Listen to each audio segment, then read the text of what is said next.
Extérieurement, c'est un écrivain qui a beaucoup contribué à populariser la cause, si on peut parler de cause pédophile, depuis en fait, même depuis la fin des années 60, et aussi longtemps qu'on lui a donné l'occasion de s'exprimer.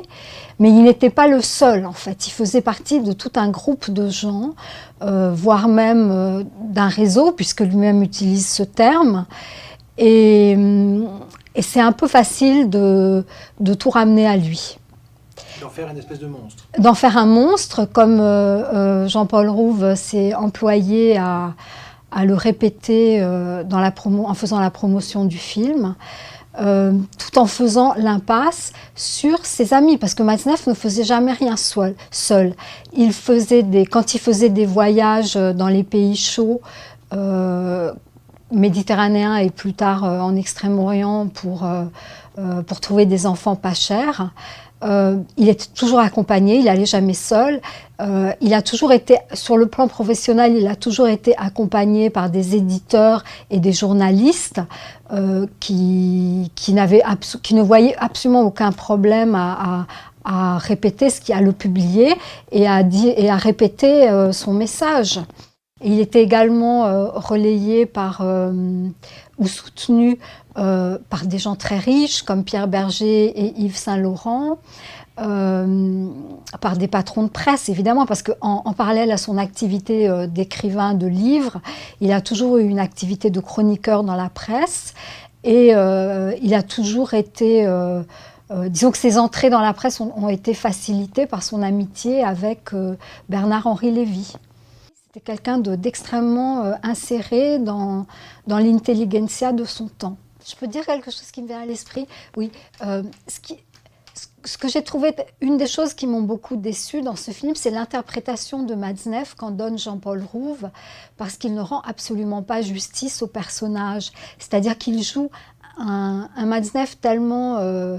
outré et caricatural que l'histoire elle-même en devient incompréhensible. On se demande qui le Matzneff de Jean-Paul Rouve pouvait bien charmer. Alors que dans la réalité, Matzneff séduisait pas seulement les adolescentes, mais aussi toutes les maîtresses de maison du Faubourg Saint-Germain, qu'il était un hôte extrêmement recherché dans les dîners de la rive gauche, et aussi de la rive droite d'ailleurs, plus de la rive gauche. Par exemple, il obtient d'abord une réponse à une lettre, après il obtient un rendez-vous, et ainsi de suite. Et aucun retour en arrière n'est jamais possible, parce qu'il s'en prend, il sait très bien trouver les faiblesses des gens, et notamment des adolescents ou des enfants et des adolescentes mal dans leur peau, dont personne ne s'occupe. Il est très fort pour repérer ses points faibles et jouer dessus. Je me suis longtemps demandé si c'était inné ou si c'était vraiment une méthode apprise. Parce que Matzneff a eu des mentors, enfin, le plus connu étant Henri de Monterland, qui est quand même l'un des premiers écrivains à avoir été publié de son vivant dans la collection de la Pléiade. Alors oui, effectivement, Matzneff a été publié par les éditions Gallimard. Et pendant longtemps, le nom Gallimard a vraiment été une sorte de garantie de qualité pour les lecteurs. En fait, on est quand même assez déçus de voir que son éditeur chez Gallimard a longtemps été Philippe Solers, qui est quand même qui a été un grand promoteur de Sade. Et il y a toute une... à partir du moment où on publie Sade, on publie Matzneff, on publie des tas d'autres choses qui étaient incompréhensibles en dehors de la France. Parce que c'était quand même extrêmement choquant au moment où il est entré en exercice, si j'ose dire. Et pour moi, c'est pas surprenant de voir que l'éditeur qui a fait le plus pour populariser Sade a été aussi l'un des principaux éditeurs de Matzneff. Est-ce que Gallimard a cautionné quelque part la pédocriminalité? Alors en tout cas, ce que certainement Gallimard a cautionné, c'est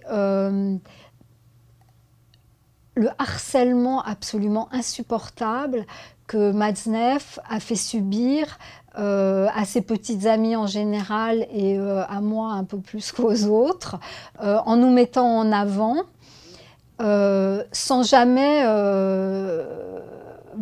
faire quoi que ce soit pour faire disparaître cet aspect-là de ses livres. Ces livres étaient relus très soigneusement par des juristes et par son avocat Emmanuel Pierrat, mais c'était pour tout ce qui pouvait être gênant pour Gallimard. Et en ce qui concernait